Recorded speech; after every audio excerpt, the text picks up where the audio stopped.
How about now? Can everybody hear us now? Sound quality has improved dramatically. So that's really weird. On now. There was no light on before. I know. That's really weird. That's the first time that the microphone has shut off on its own. Maybe the cable was loose. Well, we did experience a power outage. Oh yeah. So it's possible that the microphone just needs to be turned on every time and reconnected or something. I don't know, but because technology scares me. Okay, I'd like to remind everybody to turn down their phone. Okay, so we've recently officially reached affiliate status with Twitch. Thank you very much, Twitch overlords. So you now see a subscribe button at the top of your screen, and of course every subscription goes to support our channel and what we do here and the stories that we weave. And the donations are a more direct support, but they're kind of a one-time thing. And my understanding is they can be anything from bits to bots, bytes, and I mean just like all kinds of we can get to, I don't know if there's any baits, but you can donate bits, and you can actually donate money amounts, $1 or $5 or $500,000 if you really like the show. If it's $500,000, we'll talk about a wire transfer. Yeah. We don't need to go. Yeah, we don't need to go through Twitch for that. Yeah.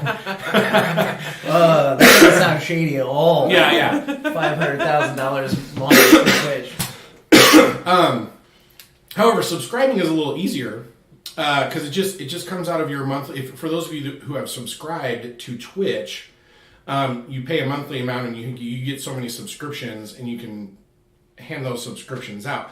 But the most interesting thing is, I found out recently, is that if you have an Amazon Prime account, Amazon owns Twitch, and so therefore, if you have an Amazon Prime account and you link it to your Twitch account, then Amazon Prime provides you with a free subscription just for being an Amazon Prime member.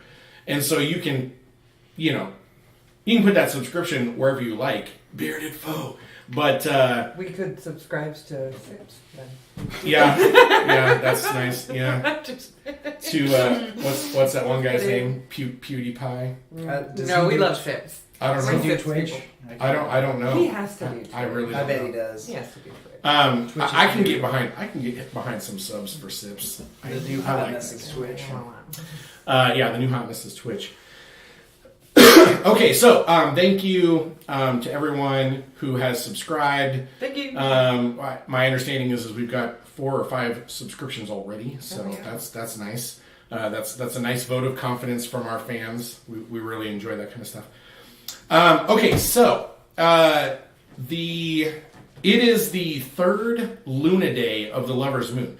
My players may notice that there is now a calendar handout near there, just so that they can. Oh, cool! So Camelot cheered, yeah! Woo, cool. the best kid. Yeah. So you guys are gonna have to excuse me, but all of the subscriber things Look are how new bright to and us. shiny. Yeah. So it's like what? it's like fireworks and noises and whistles and stuff going on. So fun. that keeps us very excited here. Did I just have a stroke? No. Okay. Do you smell toast? Diet Mountain Dew. Okay, I think you're okay. Okay. All right. So in the verisimilitude of our story, it is now the 3rd Luna Day of the Lover's Moon. This is the day before the Vigil, which is a 3-day holiday commemorating the Battle of the Boneyard. It is also more pressingly the day that our members of Sable Guard, our charter members here, were to have returned to Thunderstone with evidence of who had killed their man. I think everyone at the negotiations knew that it would be a fruitless search, even Thunderstone, the members of Thunderstone. So I'm pretty sure everyone fully expected to be here at Grimnir's theater for the challenge. Oh, excuse me. There will be some mighty battling done. Yeah, and there was, and what was agreed upon was if you don't find the murderer, the murderer, meet us at Grimnir's Theater, and we'll schedule a fight, and we'll settle it, in the old ways. Blood for blood. Blood for blood. That's right. In Grimnir's Theater.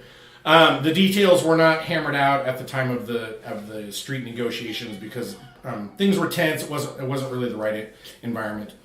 Okay, so to catch everybody up, Liliana's character, Liliana Holly, is actually not in the city. If you guys remember, during the Battle of the Boneyard, the Stone Cairn, which was the druid holy place north of Arragas, was the first place to get attacked as the orc horde, along with all of its allies, swept down out of the mountains. So the druids, they hold their own sort of remembrance on the third Luna Day of the Lover's Moon to commemorate their dead, those valiant druids who did what they could to sort of stem this overwhelming flood of orcs and manticores and stuff. And so Liliana Hollywisp is in attendance at this ceremony. This is also one of the few. There are a few times a year when all of the druids gather together and have sort of a full representation of each branch, and I mean like high ups and people who've just been initiated into druid ranks and stuff get together. And she's at a work convention. Yeah, she basically. I mean, I'm sure she wanted to go because of her mother's passing, but even if something else were pressing, she would probably receive some sort of a summons from Ornthalos, like, hey, it's I bet they give out really cool gift bags too. They're not as cool as you think. I bet you Liliana thinks they're cool. They're like very snails and yeah, like sparkly shells. A book with leaves, erotically drawn in the book. Yeah, erotic leaves. How is that? It's called Leaves on Leaves. Because like a leaf. Yeah, Volume 7. Yeah, they've been doing it for several years. It's a huge hit. To you and I, the untrained eye, it's just a bunch of leaves. It's just a bag of leaves. Yeah. It's like a 3D puzzle. Like you can hook the leaves together and it builds something very suggestive. Very okay. Okay, so Vesper's with you guys. I will be playing the part of Vesper Preslin today. Okay. Because super fans at home, Julie and Steven are sick. And since I am getting over my own sickness, I instructed them to stay away. Because I'm not interested in gaining a second disease of the face and chest. So, although there seems to be some sort of a stomach bug based on the pictures. Well, then I also love them, but second the staying away because I don't want that going through my family. Right? Yeah. I have children. It is not fun. Since dang it, since Millipole left.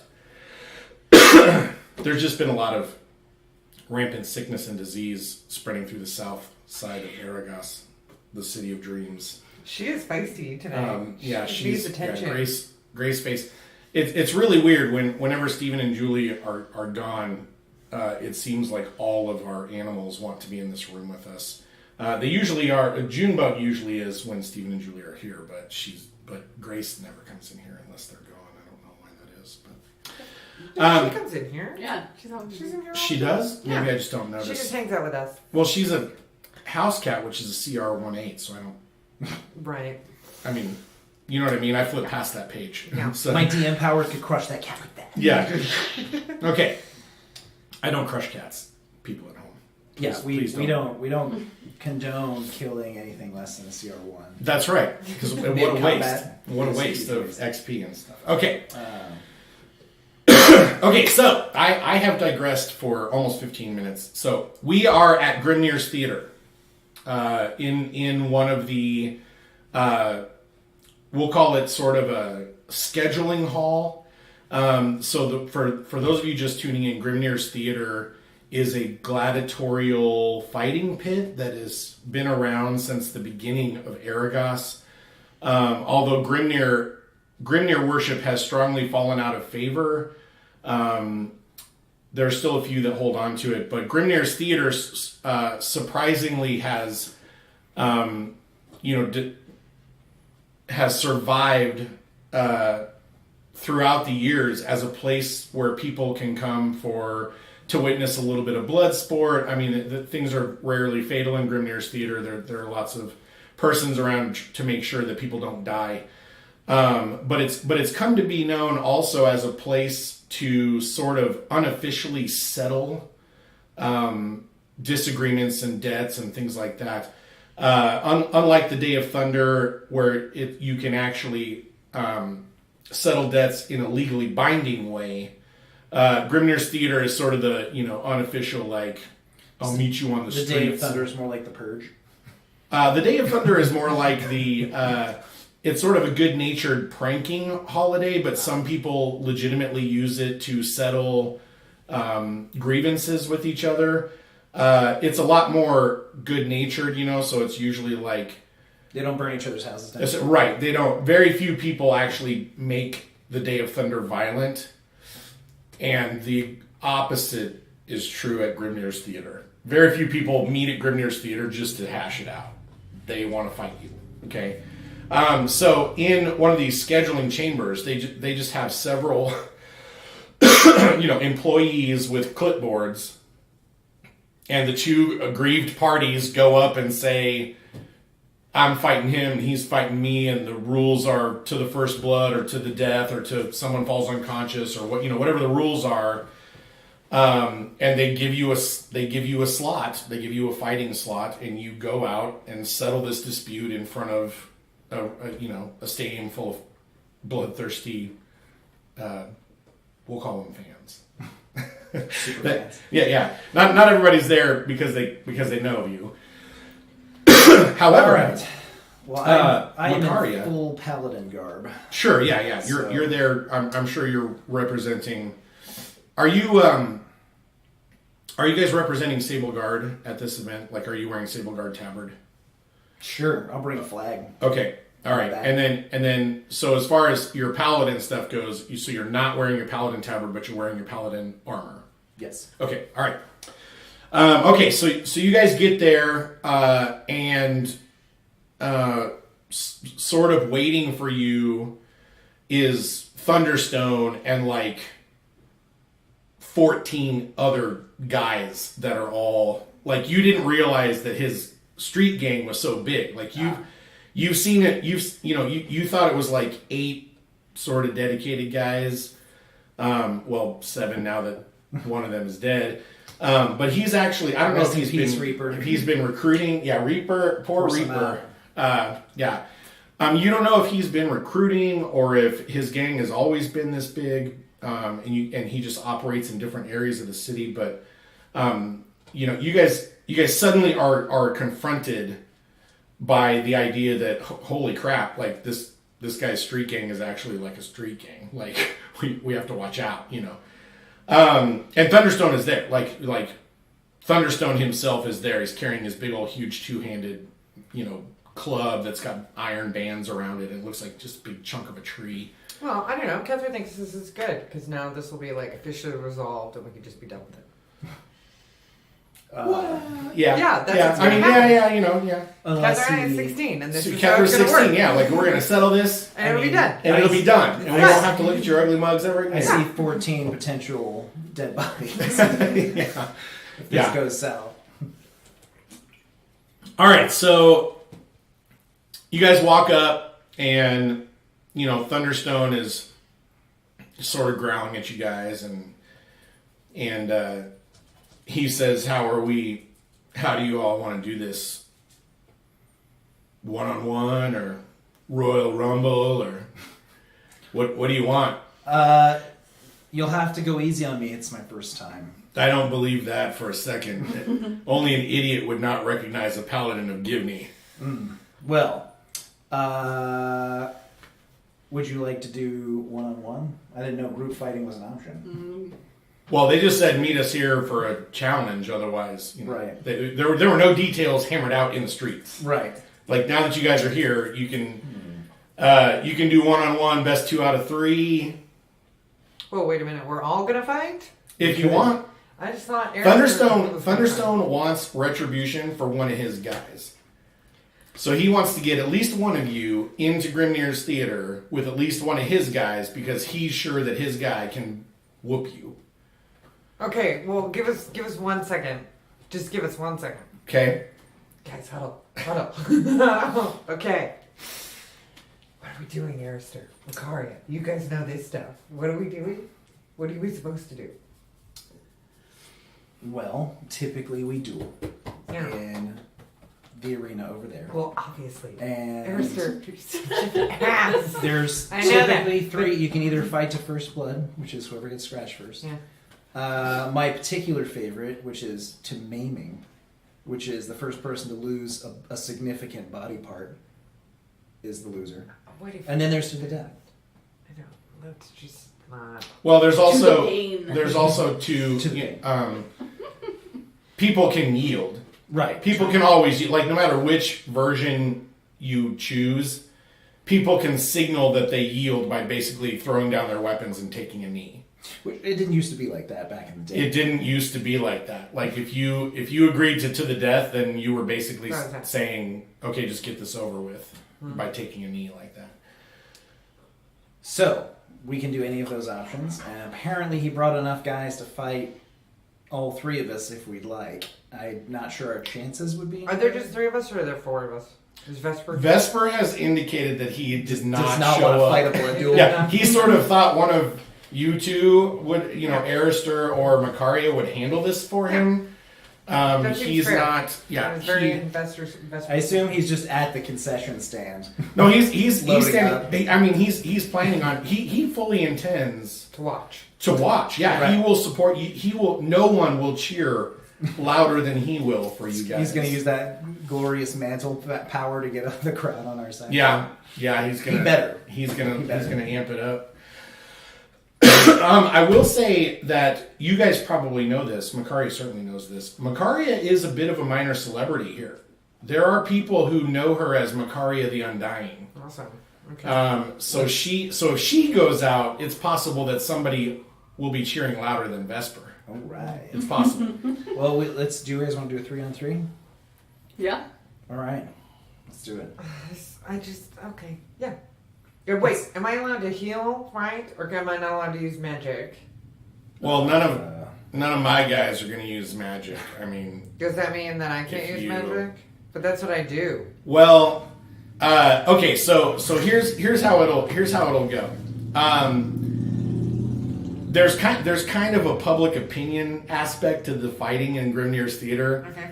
And so, if you use, obvious advantages that your opponents don't have, Like shatter. like shatter or fireball or like is that healing one I on the field Destructive rank. before, anything destructive like that. rank. Okay. Like if it was like, a priest of Solion and a priest of Ara out there, then everyone would fully expect a magic belt, Oh, okay. right? Like a magic belt. Okay. But if you're just beating up on a bunch of street thugs with holy smite and stuff, the crowd is going to start booing, Okay. and there may you don't necessarily. That's why I asked if you guys are representing Sable Guard. I'm just going to do like a casual butt pat mid-combat and maybe do some laying on hands. And see if anybody notices. I got 15 hit points rated below. Actually, no, it's 20 because I am now level. You are level 4. It will be Level 20. It will be 20 hit That points. is a mighty amount of healing. Let me tell you what. So I can't. Well, and I guess I'd ask Arister this, but Trump could explain. I can't do any kind of buffs either. Like I can't do. So Let's obviously avoid you that should- unless extremely Yeah. necessary. So here's what. Unless Thunderstone himself fights, I think we can. Yeah. take these Here's how it'll go. If they're just going to come out weapons blazing, Yeah. then you guys just use your weapons. Okay. If they're not wearing, if one of them just wants to duke it out, then you should just duke it out. Okay. Okay. Once one of you has fallen and everyone has basically registered, okay, that person is defeated, then you can heal the crap out of them and bring them back Yeah, because okay. because like I said, there are people who work at Grimnir. There are priestesses of Galuna. Yeah, we'll get knocked out all in over the the fight, but place. we're not going to die. You're not going to die, yeah. Unless somebody stabs you to death on the ground in front of 10,000 people. Right. Let's do 3-on-3. Weapons and armor are allowed. No magics. Okay. Okay. Thunderstone says, I hope you're giving us your best, because I'm putting my best 3 men out there, and they're not afraid to hit women. I just hope this thing is settled after this, because if it's not, we're going to have some problems. It'll be settled one way or another. All right. Why don't all 3 of you roll insight check? Okay. Insight. Yeah. All right. Oh. Really? I got a dirty 19. 22. All right, Kethra. Kethra is 16, You're and yeah. she's like, You're yeah, like sweet cool. because I'm tired of this. It's I am gonna be in my settled. element It's right gonna be now. done. Is there some This villain is banter mine. going on? Because is that a squirrel? I don't know. Those villain banter. Yeah. The two of you, it's something about the way he said that made it sound like he's got a trick up his, like he knows something you guys don't know. And he seems, let's put it this way, he seems more confident than maybe he should, especially facing off against a paladin of Givney and a known gladiator like Right. Macaria the Undying. He had just a little bit too big of a smirk on his face. Yeah, you got the impression that he's, poisoned the cookies or something, something that you guys won't expect. Like when the Torin chick put poison on the... We were talking about this last night! Yeah. With Garrosh Let's not drag World of Warcraft Okay, sorry. lore Yeah, into the okay. game, because that would make things real complicated. Okay, so I guess Vesper says, "Wow, all 3 of you, that's outstanding." Will you be cheering for us? I wish, of course, I'll be cheering for you. And he's chewing on some like fried critter, and he says, "I'm going to go get some really good seats. I wish all of you, from the bottom of my heart, the deepest of good fortunes. Please make it quick. Don't embarrass the guild. I'll be in the stands. I'll be in the stands trying to mitigate the crowd opinion, the public opinion." Well, if you have to gamble, don't bet against us. I would never bet against my own guildmates. Now, I may hedge a few things, but I would never bet against. I would like to my check own for crossed fingers buttons. Well, since he's holding fried critter, a big old bowl of fried critter in front of him, you can see all of his fingers, or at least you believe you can see all of his fingers. Okay, Macaria, I'm going to need your person. We'll continue to use this map, even though the people at home can't necessarily see. Okay. All right. So you guys go over to the sort of the auctioneer or whatever you want to call him, the wrangler, and you're like, yeah, the 3 of us are on one team and the 3 of them are on another team. And the auctioneer says, great. You'll go on probably in the next 20 minutes. We just have a few things in front of you. And he hands you guys some white, like sashes or whatever. Like you can tie around your head, or you can wear it around or you can wrap it on one of your arms. Is there like an altar anywhere around here? And he gives, of course, there's a altar to Grimnir, pretty much everywhere. Okay. In every room there's a little place where you can give Grimnir offerings and request strength. I'm gonna go do that. Great strength in combat. Okay. I don't usually pray to the god of vengeance, but we're in his house, so. It's true. There isn't a Church of Grimnir. Right. There isn't a Church of Grimnir. There hasn't really been one for a long time.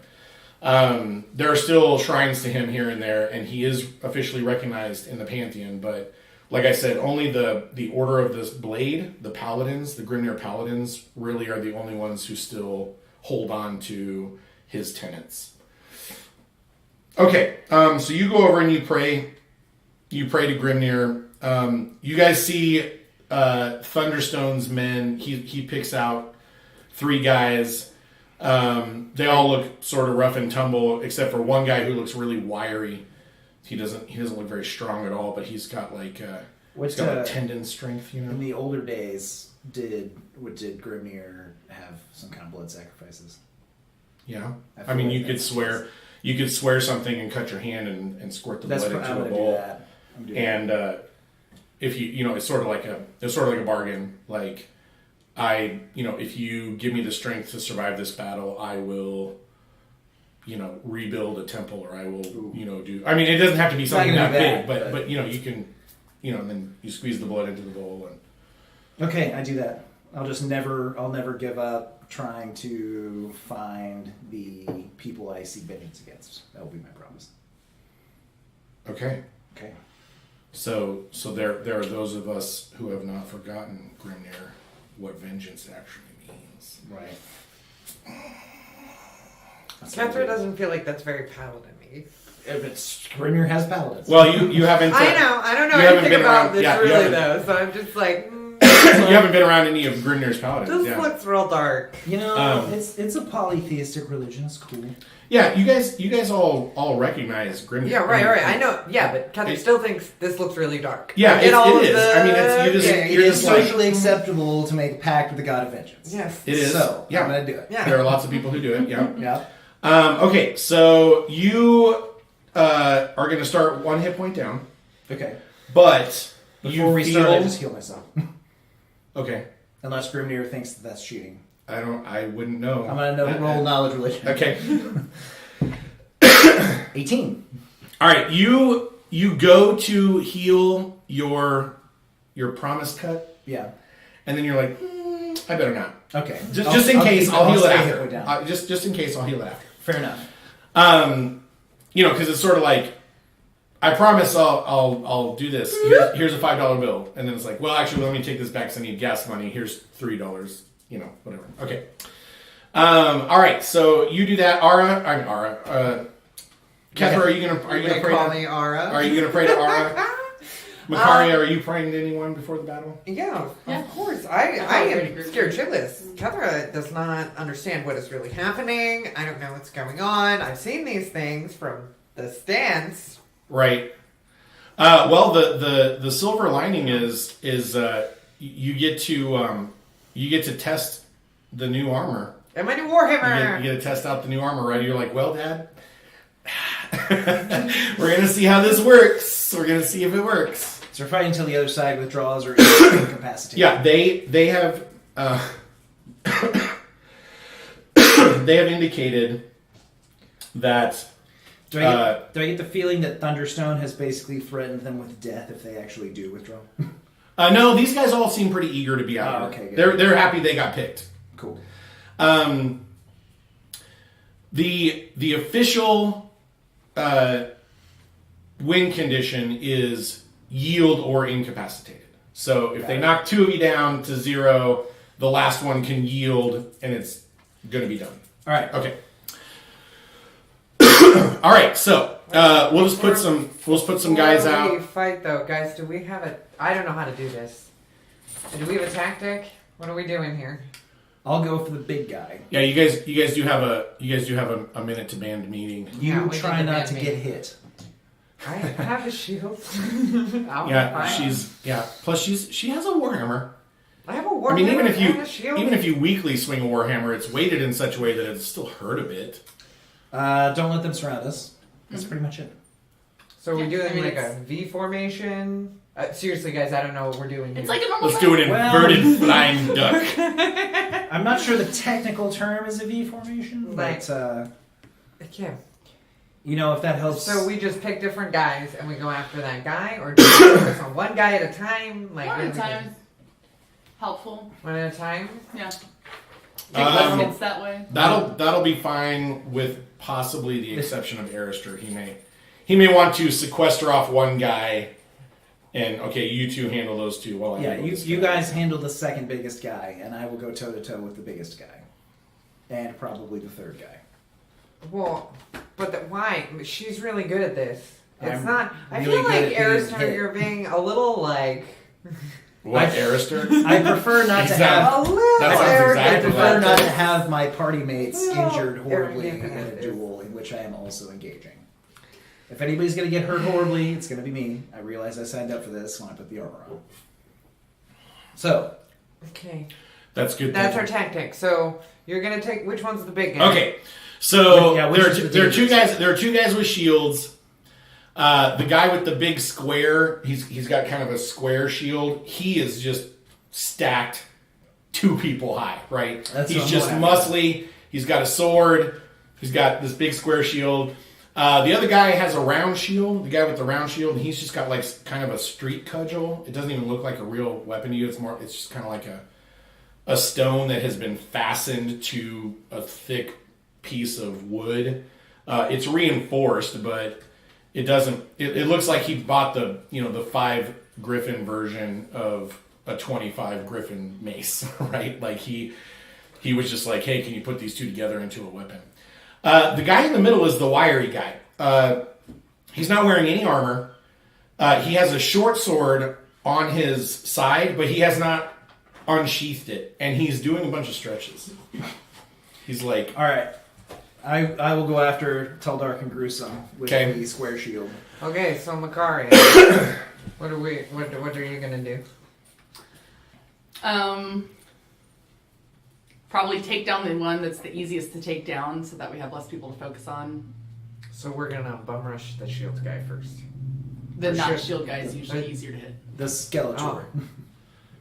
She wants to beat up Skeletor. We want the wiry guy in the middle first. the guy doing the stretches and not wearing any armor. He makes me nervous. I feel like that one's gonna be really good. Well, to be fair, the other two aren't really wearing a lot of armor. Most of their stuff is just piecemeal things that they've managed to put together in a hard life on the streets. Right? So it could just be that he's like, I don't want to look like a used dish rag or whatever. All right. All right, so you guys, when you guys get out into Grimnir's theater, so Grimnir's theater is actually quite dang, this is going to be a hard night. Grimnir's theater is actually a quite large field. Okay, it's sand. It's mostly sand. There's little bits of patchy grass and stuff, but it's mostly sand. And the floor of the theater is actually set up. There are mechanical workings underneath the floor, so they can actually change the elevation. So whenever they're doing like themed sort of cosplay battles and things like that, they can actually set up like a ridge or a rampart. I take it used to be a lot cooler. Yeah, I mean this is people, despite everything going on in the world, it's amazing how many people in Arragas will still pay money to see other people beating on each other. Right. And so just over the years, they've just been able to make these sort of, changes to Grimnir's theater and make it really quite something worth watching. All right. My blade's ready. You guys, yeah. So when you guys step out, you'll notice that there are little pylons set up that form like almost little courts, right? So like about the size of a tennis court or and so you can see some people are setting up in each of these fields, and you guys have been instructed to go over to field 3 or whatever. And so you guys walk over, and Thunderstone's guys are already there, like they're already there. And when you guys look up in the stands, it does not, despite the fact that there are probably 2,000 people here, it doesn't take you but about 4 seconds to find Vesper. Because he is vibrant. He is vibrant. Also, vivacious man. In his area of the stands, everyone around him is chanting "Sable Guard, Sable Guard," and you guys can hear it. You guys can hear it like above everybody else. You can hear it, and Vesper's like, right, and he's eating on his critter. He's doing his thing. That was a really good. Yeah, I mean he's really hammered. Like he's already working the crowd and trying to get everybody pumped up. Yeah. Okay, so when you guys look around, you also see sort of a little ways down, Thunderstone and the remainder of his men have taken up a position in the stands, and they're all just sort of sitting clumped together and watching and giving you guys terrible looks and that kind of thing. When you guys get to the field, the 3 Thunderstone guys actually approach you. Like they just sort of walk. Come up to the middle line. Yeah. I will approach to the middle line. Okay. Are you also going Macaria the Unbroken? I mean the Undying. Are you guys gonna meet up and have a little chit? Yeah, we're gonna do probably a slow walk up there. Yeah. Okay. Cinematic style. I'm gonna walk behind them. Like they can walk in front of me, and I'm gonna walk behind them. Kethra's not doing so great. This is performancing. I don't know. This is something else. I'm walking tall right now. I love this place. Yeah. It makes me so happy. Okay. All right. So they approach you, and the big guy, the muscly guy with the square shield, he says, "We want you to know who it is killing you. I'm Cutter." And then the guy with the round shield says, "And I'm Squirrel." And the guy in the middle says, "My name is Tabor Kovacs." And then Cutter slaps him and goes, "No, come on." And Tabor looks at him and says, "I'm also known as Saber." You get the impression that everyone else chooses your code name in Thunderstone. Cutter, seems satisfied with this, and then he says, "Who is it that we face today?" Well, gentlemen, my name is Arister Orleans of House Orleans. Ooh, rich. This will be fun. I would say that we have more of a skill-based source of funds rather than inherited money.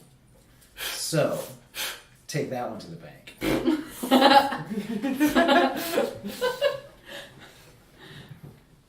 Macaria the Undying. Are we in the arena right now? Oh yeah, you guys are in the arena. I say that really loud and like obviously to bolster my fins. Yeah.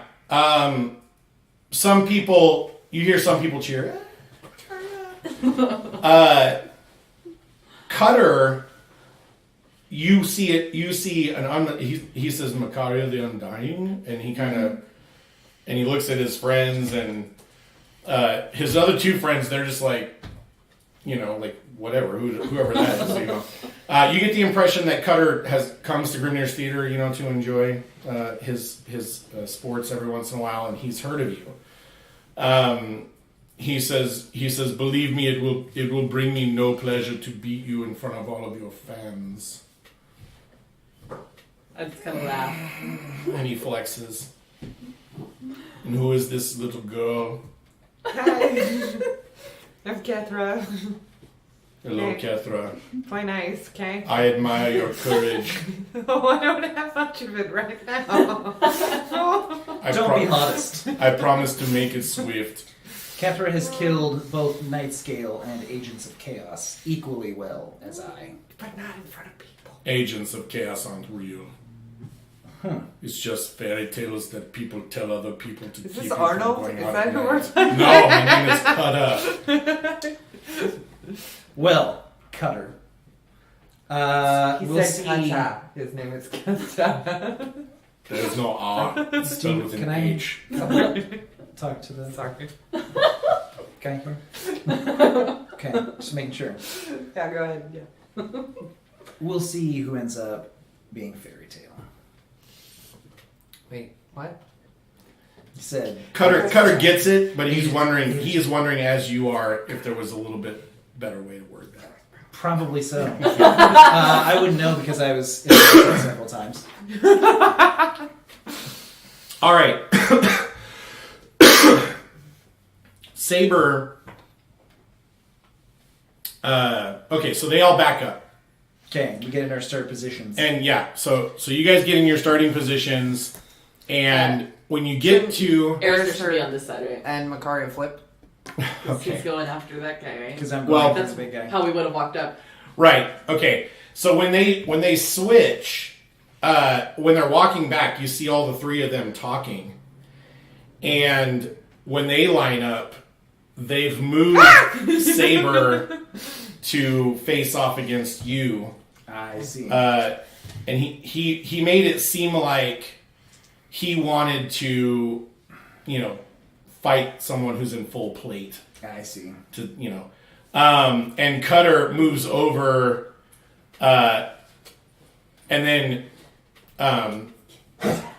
Squirrel goes to move away from Makaria to go across from Kethra, and Cutter shoves him back over in front of Makaria, and he's like, "No, you." He's gonna be their sacrificial lamb. And so you see Squirrel like, "Oh man," Anyway, they pull their weapons out, and you guys look around, and the crowd is like in a frenzy at this point. And you guys look around at all the other fields, and everyone else is ready. Like everyone else has got their weapons out. On some of the fields, people are beginning to start casting spells, and you can see all sorts of ensorcelments starting to float around in the air. But everyone's like standing across the way. All right, so let's go ahead and roll initiatives. Ooh, that's not good. That's not good for me either. Yes.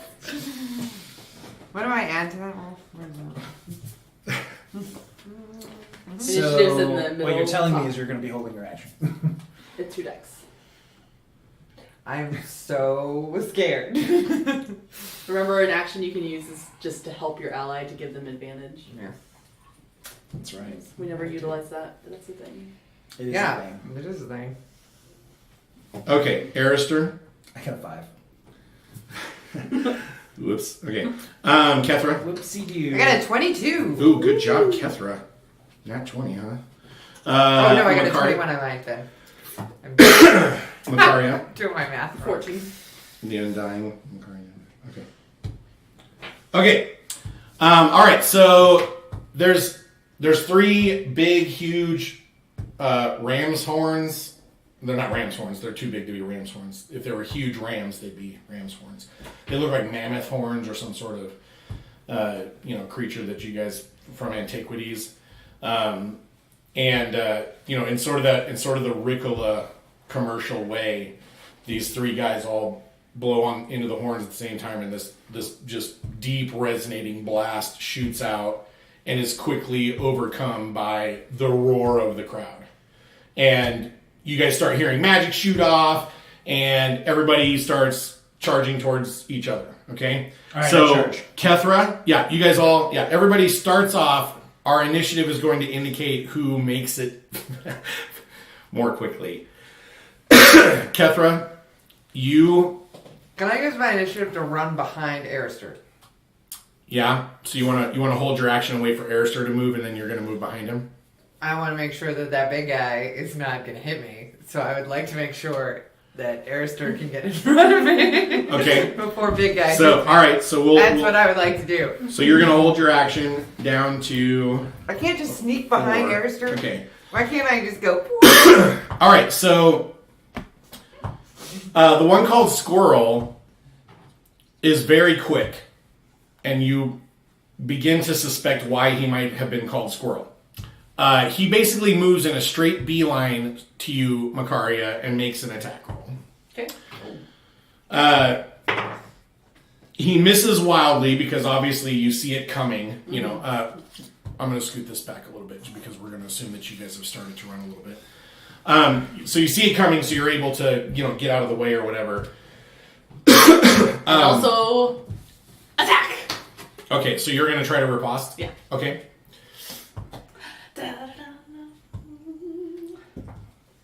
All right. That's a 19. All right.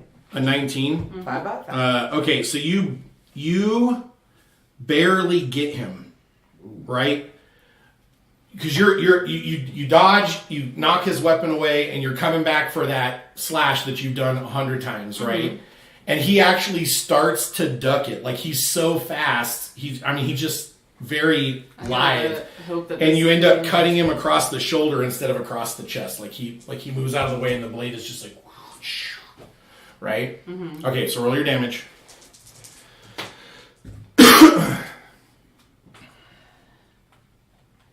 12. Nice. That is nice. An artery. And blood sprays everywhere. That sounds terrifying. Like in the Addams Family, the movie, where the kids get the... Okay, so you cut him across the shoulder and some blood sprays out, and you think you can hear some super fans like right but you can't really tell because there's lots of people are getting cut and shot and stabbed right now. Okay, so that was Squirrel's turn, so that makes it Makaria Stormdragon's turn. Sweet. He gets his shield up and he's holding he's sort of wiggling his makeshift mace down low. Every once in a while he glances at your knee. I'm disturbed by this. Okay, I'm going to... Knees are very important. How do I want to do that?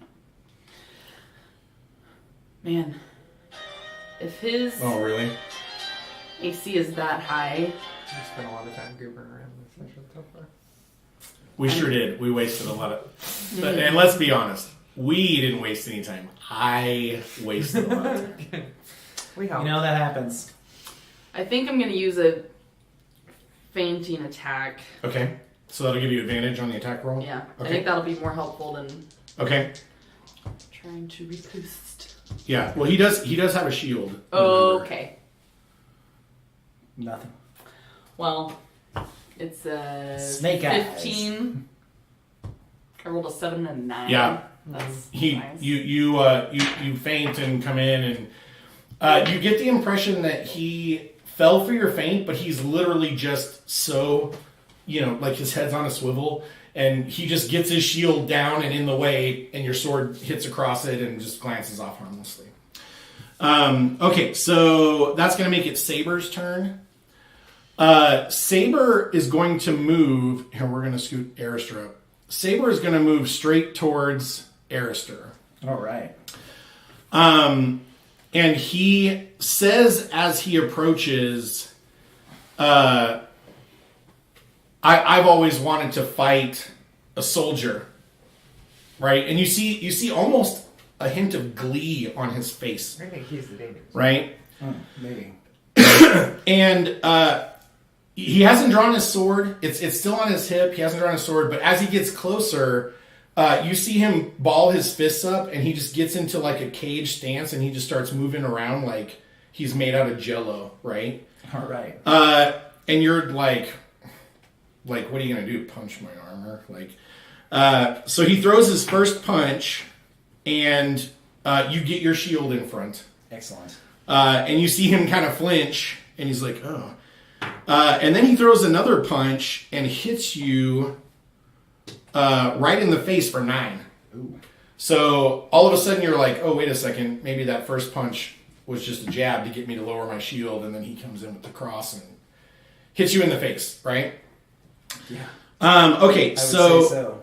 then you're so taken back by that you are not able to take reactions. Okay. Okay. He then steps back 5 feet out of reach of your weapons. All He right. jumps back and you see him like his feet are moving back and forth, and he says something about floating like a dart wing and stinging like a dragon wasp. All right. Okay. This guy's really getting my dander up. Yeah, he looks like an idiot. You've never seen anyone do anything remotely close to this. You're just Okay. like, what is this? I will guy take hoping notes to prove? until I've understood exactly what it is he's Okay, so yeah, all right. So that is going to make it Cutter's turn, and Cutter is a little slower. 3, 4, 5. So since Kethra was going to move in behind Arister, we'll start her there. And Cutter basically moves beside Arister, and you see him turn his broadsword so that the flat is facing you. And he just is going to swing down on top of you. Yeah. I'm assuming you're using your shield. Oh yeah. Oh, yeah. Oh yeah. Oh my god. All right. So you get your shield up, and just the strength of his bringing that sword down bashes the shield into your face and shoulders. Right. You need to take 7 points of damage. I didn't want to do this! And he says as a free action, how am I supposed to make this quick if you're going to hide behind the shield? No, that's funny. All right, Kethra, that's going to make... Oh, no, Arister, that's going to make it your turn. All right. So you can move, or you can hammer into Cutter, or what do you want to do? Cutter's basically standing right beside you, and you saw him swing down at Kethra, and you just hear this horrible, like, metal on metal clang, and Kethra goes, ah! I'm going to have to ignore the goofy guy for now. Okay. And go straight after Cutter. Okay. So, I am going to attempt to clobber him with my sword. We'll see how that works out. Okay. Do I hit with a 19? You do. Yeah, Right. he was kind of ready for it, but in the way that Kethra got overpowered, he didn't put enough strength behind his block, and you just powered right through it. Well, he takes a full 9 damage. Ooh. Oh, okay. Yeah, he wasn't ready for that at all. And you see him shift his weight, and he is now taking you very seriously. Excellent. Okay. Kethra, it's your turn. It's my turn. Yeah, I'm sorry Okay. that the pylon of sound is Okay. blocking your fans' I view can't of you. see! Yeah. I can't see. Okay, maybe we'll do a tactic change. So if she's over there and he's over there, can I run up to the punchy guy and drop my warhammer? You can. You should know that moving out of Cutter's, We'll give him an attack of opportunity. he'll try to swing at you as you run away. If you're willing to risk that, here, you know what I can do? I can move this over here. Ooh, okay. If you're willing to risk that, then absolutely. You do have an armor class of 20. I do. Yeah, I'm gonna go for it. Fairly. Yeah, I would, alright. because I feel like Kethra really would run away from the big guy, and I still think that the punchy guy is the dangerous guy. So you're running towards the dangerous. Well, guy? I figure Well, he's not wearing any armor. He's not wearing any armor. And maybe if I could just get one hit, just one solid hit on him. All right. Cutter swings at you. He says, "Where are you going, little girl?" and misses. Are you sure he's not Arnold? He's not Arnold. He's Cutter. Okay. He happens to be Austrian. Okay. Yeah.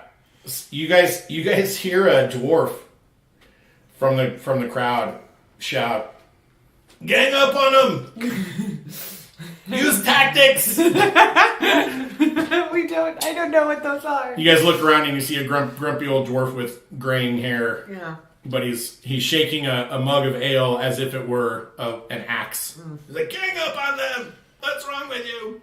I don't know tactics. Okay, so yeah, tactics. What's that? Every time Oh, I'm those in a little fight, breath mints. I'm in Do you the have some back. tactics? I could use one. My tactic is to be as far back as possible. Okay, so you have successfully gotten away. Mm-hmm. Where would you like to go? Like you're moving towards. Okay. All right. So you see Saber, sort of watch you coming around, and he just pivots ever so slightly, and he's like, Okay. "I'm not afraid to hit a girl." I'm not. Okay. So. I cast. No, I'm kidding. I don't cast anything. I really wanted to. Okay. Okay. Okay. Roll. Are you attacking him with a melee attack? Yes. You need to roll with disadvantage. Why? Because I have my shield. No, it's not your shield. Because he does something. He is basically when you go to hit him. The first one was a 19. I'm really sorry about that, but when you go to hit him, he's basically using his hands to smack your hands away in such a way that you're missing. Do I add anything to your attack roll? Yeah, it's going to be whatever your it's Warhammer is. It'll be proficiency plus strength. So 4. that's going to be 4. Yeah. Does a 14 hit? A 14 does not hit him. Oh, I bet you a 23 would have hit him. A 23 would have hit him, yeah. And he would have been, no one would have been as surprised as him. Okay, so the first round of combat has opened up. Let's go ahead and take our 10-minute break, and we will finish this brawl when we return. It is 8:58. So according to my Mickey Mouse watch, so 9:08. Does that sound fair to Sounds everyone? good to me. Okay, so let's fans at home, get your popcorn, pull out the extra movie butter. This fight is probably going to get a little epic. But otherwise, we're taking a 10-minute break, and I will be chatting with everybody in the chat, and everyone else needs to take care of their biometrics, stretch your legs, get a fresh drink, etc., etc. Yes, Kit Kat time, Duchess. Yeah, Duchess always saves her Kit Kats for when things get interesting, and I'm really glad that. Huh? I'm just looking at the names. Oh yeah. You actually know. Down. You actually know Karazul. All right. It's Charles. Oh, what's up, buddy? yeah. He's one of our subscribers. All right. Yeah, my Twitch name is Save versus Poison. I thought that was pretty epic. Yeah, And Taken, shockingly. Yeah, that's what surprised me is I thought for sure somebody would be like, Or something like that. Save versus Poison. It's good. It's good yeah. stuff. All right, we're breaking. Hey Dusty, it's good to see you. Aqua Child, thanks for tuning in from Colorado. That's a good suggestion to put some sort of drug powder on your knuckle. I'm assuming you mean in a ring or something. If it was if it were a drug powder that worked on contact, wouldn't it work on you as soon as you smeared it on your knuckle? Duchess, thanks for the subscription. That's a really cool little thing there that pops up. Your secret identity, Karazul. It's pretty cool because now all the subscribers have this little star next to their name, so I can tell immediately that they're a subscriber, which is super cool. We're going to start doing some interesting little subscriber tactics. I think that in going forward, every once in a while, I'm going to take a story element and put it to a subscriber vote. So, for example, while they're all out, stretching and smoking and getting a fresh Mountain Dew or whatever, I will tell everyone in the chat, like, ooh, they're going to fight either this or this, and subscribers vote now, so that you guys will get a chance to help me narrate how this story goes. Oh, the wraps that you gave them. Yeah, I guess they could have put it on the wraps. Yeah, those are supposed to be more like, Karate Kid style sort of cloth, bandanas, or what, like like in the 80s, you take a bandana and you tie it around your thigh to show that you're part of the gang, you're down with the crew, that kind of thing. So, I guess they could have put drugs on the wraps. That would have been really smart, actually, for the enemies to have done. Right? For Thunderstone, it's like, oh, those wraps that you guys wrapped around your heads? We had them soaked with a numbing poison. You guys are in deep trouble. Additionally, I'll have some other subscriber benefits that I'm working on right now, and I'll start announcing those during the show, along with some ways for you guys to contribute to the city itself, by way of coming up with locations that are in Arragas that you might want the players to visit, groups in Arragas that you might want the players to have to interact with. There's lots of interesting things that we can do together, I think. I know in the past the television has tried to do a few shows by vote, and it never really works out, but that's because those shows always garner 100,000 viewers, and I'm pretty sure that if I get to 100,000 subscribers, I'll have a different set of problems than whether or not I'm allowing votes or not. Okay. So how's everybody doing tonight? I see the chat's pretty active. we got this really neat little graphic that shows up whenever somebody becomes a follower or whenever somebody becomes a subscriber. So, Carousel brought up a really good point. I mentioned earlier that if you have Amazon Prime, you get a free. When you link it to Twitch, you get access to Twitch Prime, and you get a free subscription that you can spend.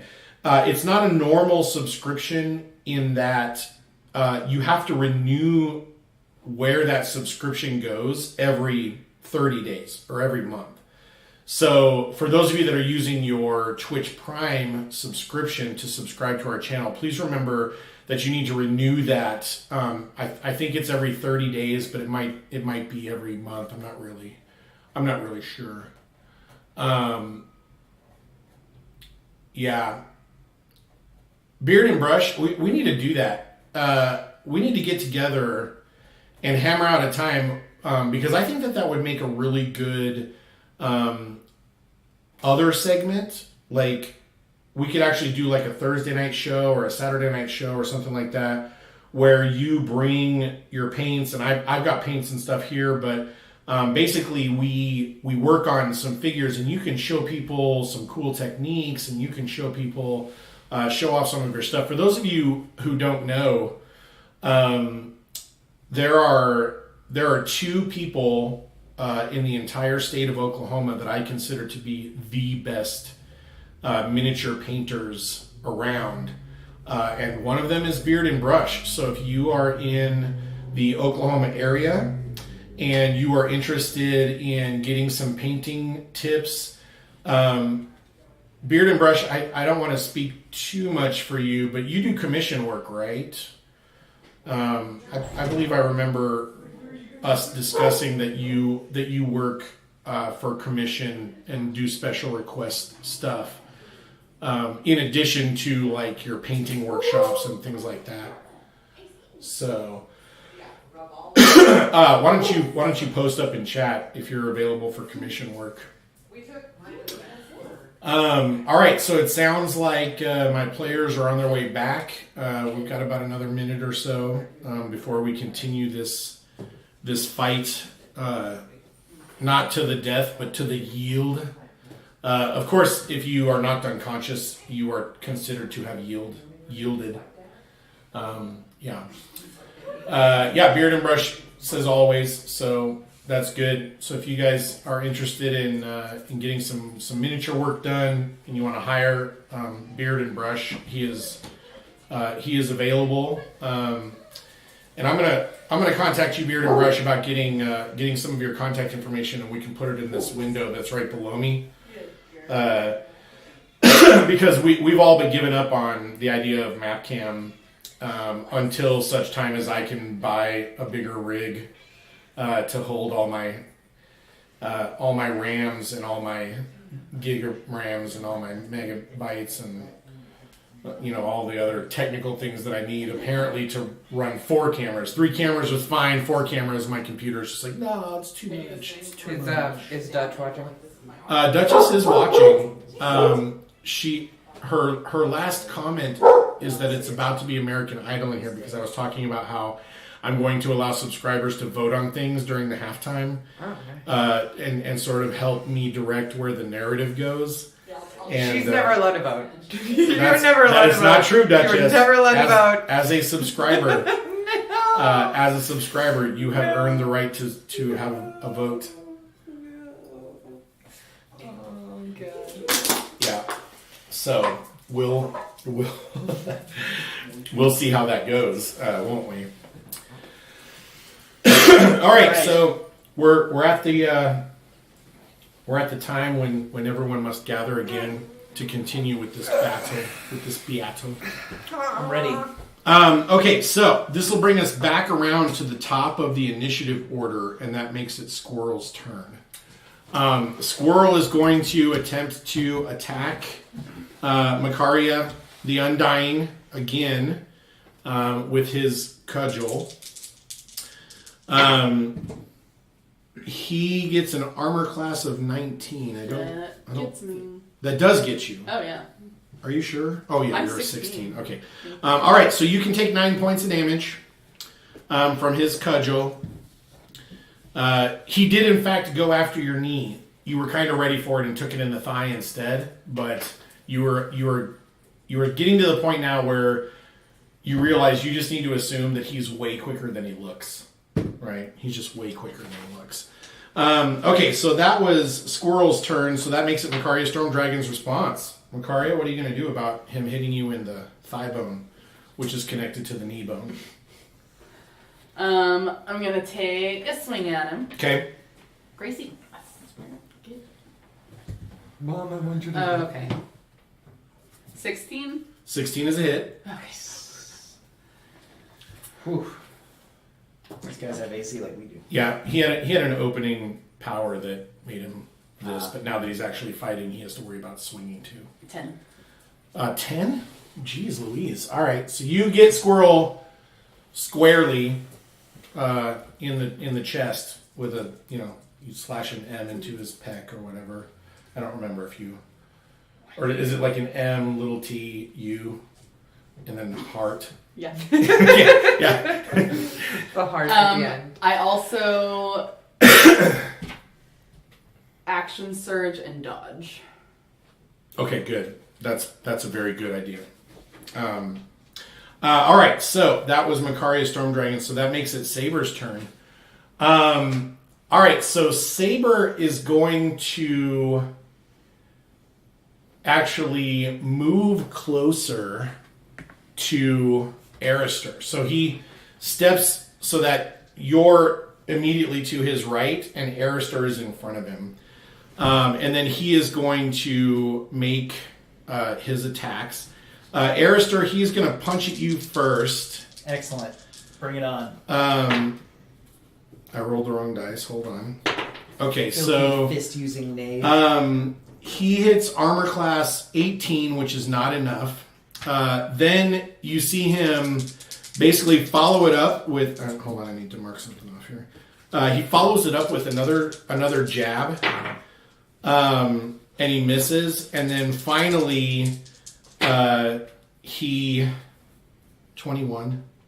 God, all right. So he finally hits you. Yeah. With a headbutt, bam, right, and you're just like, what the, right? Because it comes out of nowhere, like he's punching at you and you're blocking, getting your shield up, and then he just comes in, he's like, wha bam, right, and hits you in the head. So I need you to make a Constitution saving throw, please.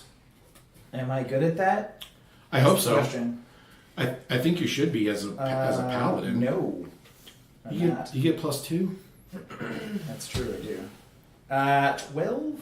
12 is not enough. All right. Okay. So you actually get stunned. Oh, super. You just, like, everything goes into stars and blackness, and you get your shield up and your sword up. But anyone who's watching you can tell that hit on the jaw was not what you were ready for at all. I have a glass chin.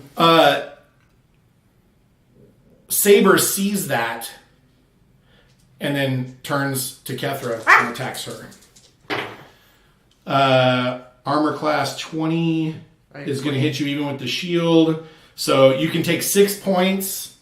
And then he goes into his jello mold dodginess, right? He starts bouncing around and moving his feet.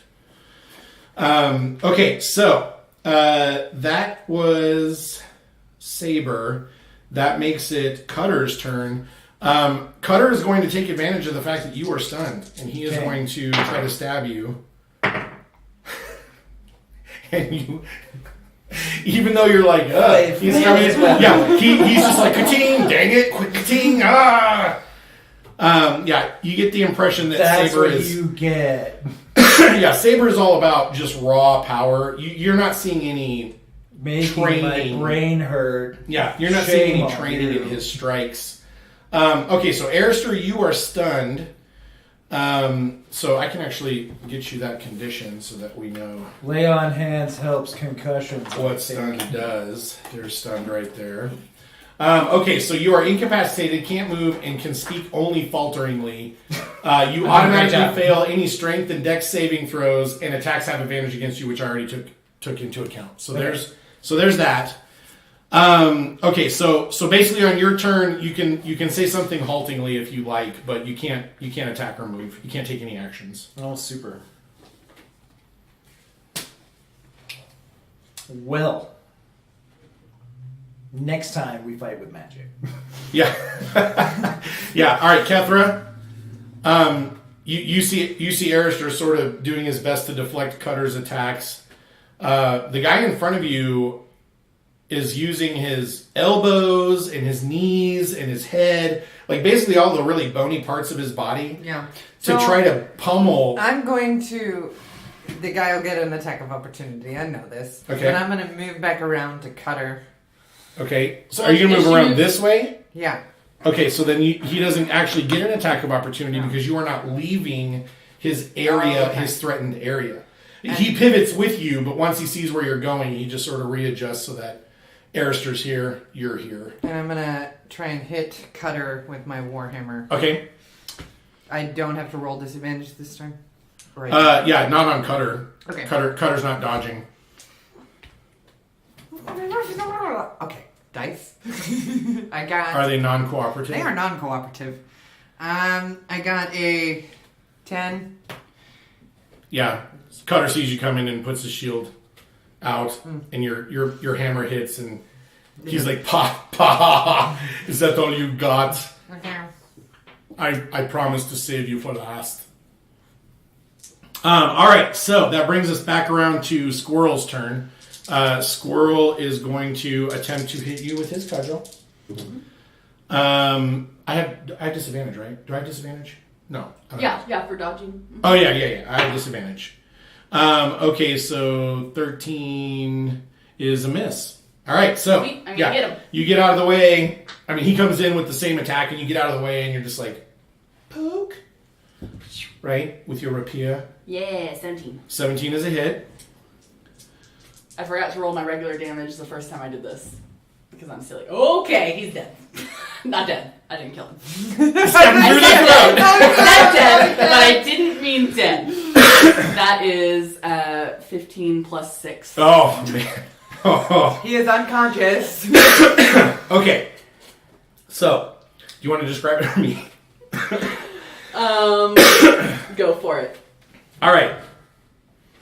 So you bring you dodge out of his way, and you bring your sword around right to his neck, and you put the point in his neck, right? And then he's like, because he knows that you could have just run him clean through his neck, right? And he relaxes. You see him almost in slow motion relax his arms because he's beginning to accept that he's about to die. And instead, you just bring the cage and hilt of your rapier around and just bam, just straight across his jaw. And he spins around and just falls into the sand, right? And at this point... Can I yell something even though it's not my turn? Yeah, at this point, you are sure that you hear fans in the stands shouting out, Macaria! I yell, Cutter, you're next! Point at him with my rapier.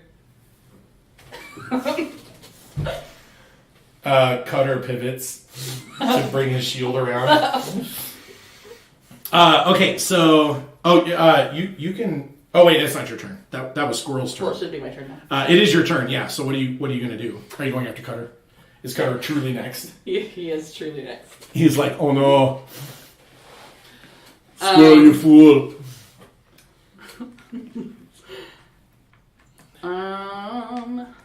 Yeah, so let's move up. We can move these hit points indicators wherever we need them to go. All right, and then I'm going to. Do I want to use that, or do I want to hold on to it? We have to fight this monk guy eventually. Yeah, I'll just regular attack him. Okay. Did you guys hear the resignation at home in her voice? I'll just regular attack. But not hit. Funky powers. Huh? I will not hit though. Are you sure? 9. Oh yeah. You hit him in the shield. Didn't hit, I'm gonna You hit him in the shield. You shoot your rapier out, and you draw a heart in the wood of his shield, and you're like, "That's your heart," and then you stab right in the middle of it, and he's just like, "No." All right, so that makes it Saber's turn.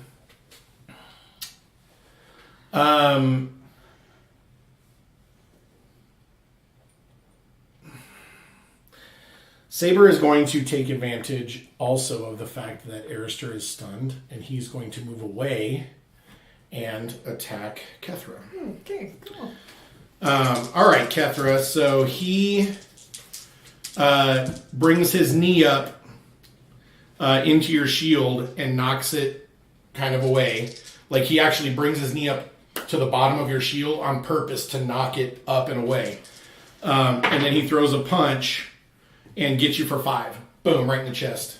Okay. You feel it through your armor. That hurts. Like you're just like, okay, so I need you to make a dexterity save or fall prone.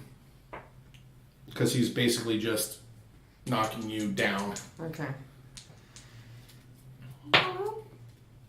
15. Okay, you do not fall. You stumble back, but you manage to get your breath and reset. And you see him kind of like, oh. Like, all right, I get to punch you more. Like, great. Okay, like this game. So then he goes back into his dodging, right? His moving around. He's like, there's more where that came from. All right, so that was Macaria. Arister. No, I'm sorry. Cutter gets to go. Cutter is going to attack Macaria. Nope. He's still really freaked he's out just by like- Macaria. You see him doing like this kind of a windmill thing, and it's almost like he's not attacking you. It's almost like he's trying to keep you from getting in. Get back! Like, Get back! like, yeah. Get back! Right?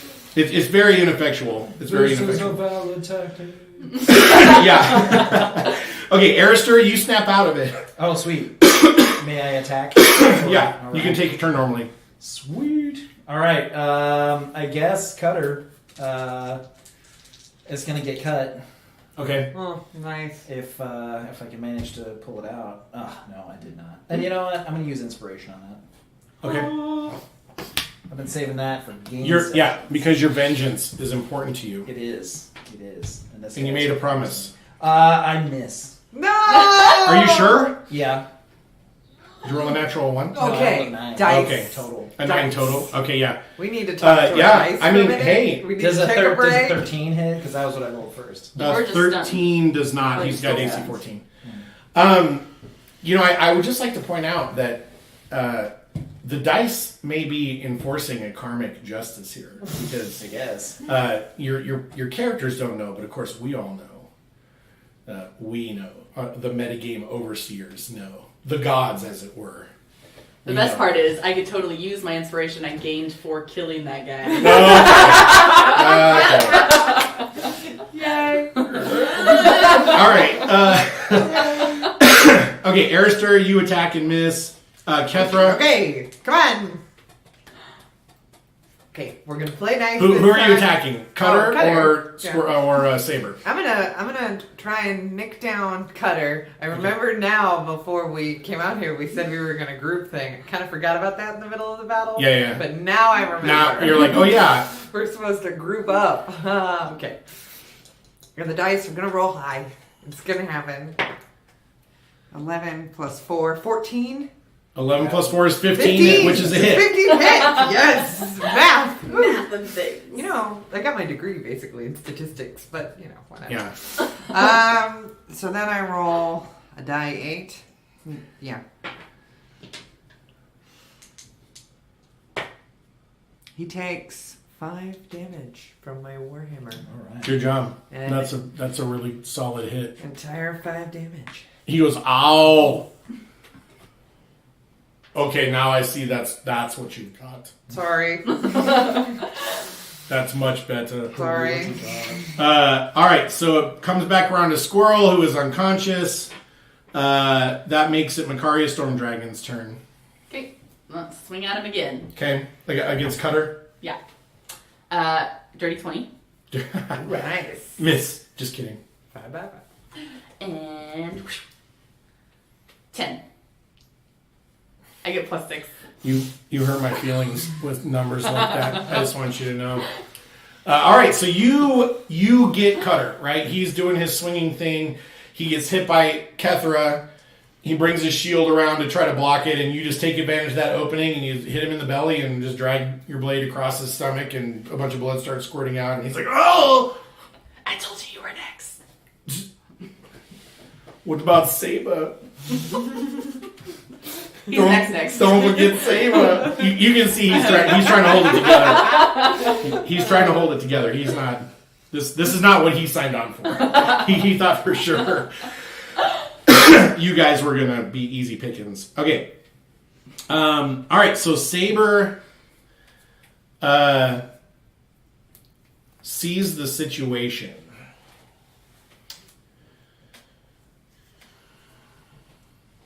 Well, It does not look good. yeah, he's just going to move back to his original plan, which is I want to be the first guy to defeat a Paladin of Givney in the theater of Grimnir. All right, let's Grimnir's roll. theater. All right, so he attempts to do the same maneuver that you saw him do on Kethra, right? So he's gonna swing in low with his knee. He does not hit. So he bangs against your shield, but it doesn't really. You were ready for it. It's a little harder to do that on full-grown man, isn't it? Yeah. Rude. He doesn't. The jab is not lost on him. Okay, so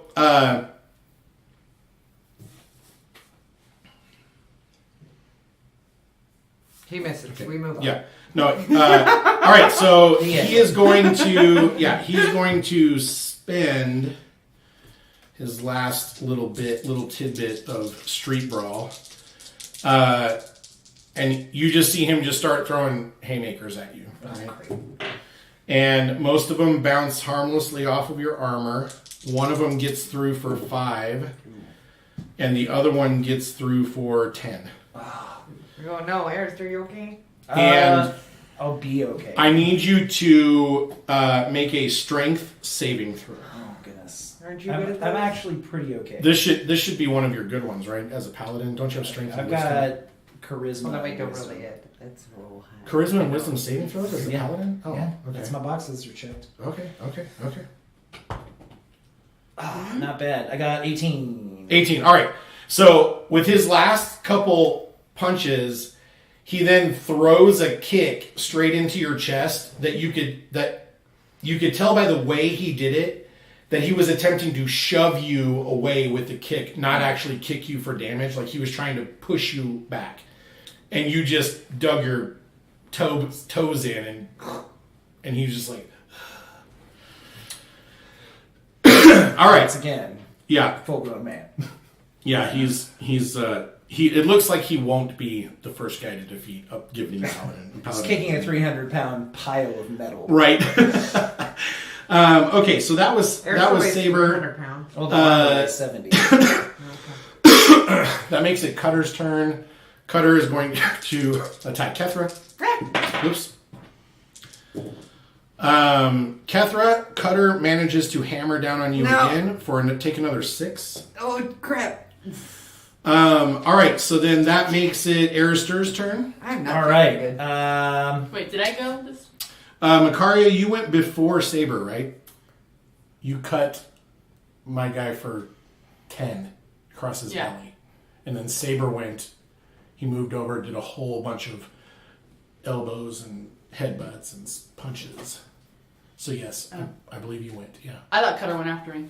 Okay. No, Cutter does go after you on a 9. I thought he went after me already. No. Okay. No, not yet. He I just think did. so. He just hit Kethra, Yeah.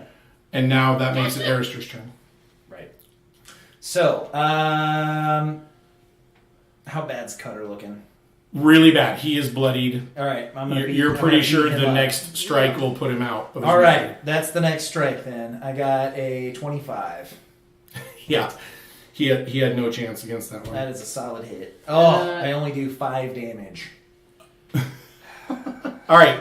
So you hit him with a solid blow that any lesser man would have Darn it. fallen. Now keep in mind that Cutter towers over you by like probably a full foot, and he's built like Brock Lesnar, right? Like he's just a big pile of musculature, right? And so you come down on him with your sword, and it would have knocked everyone else into the mud, and he just sort of takes it, right? Blood sprays out, but he's just like, ah. And then he says, as a free action, Squirrel, I hold you personally responsible. As he should. The squirrel didn't do his job. Kethra? He's only. It feels like such a waste to waste a whole attack on one hit point. Cutter's teetering. But I'm gonna go for it. He was really rude to me. Yeah. You know, he kept calling me a little girl, and I'm gonna be kind of hateful and just take that last hit because he was not nice. Just don't miss. Wait, that one doesn't count. Or don't drop the dice. Could you? Your big old feet are in the way. Oh, okay. Excuse me for 1 Yes, second. excuse all of us for 1 second.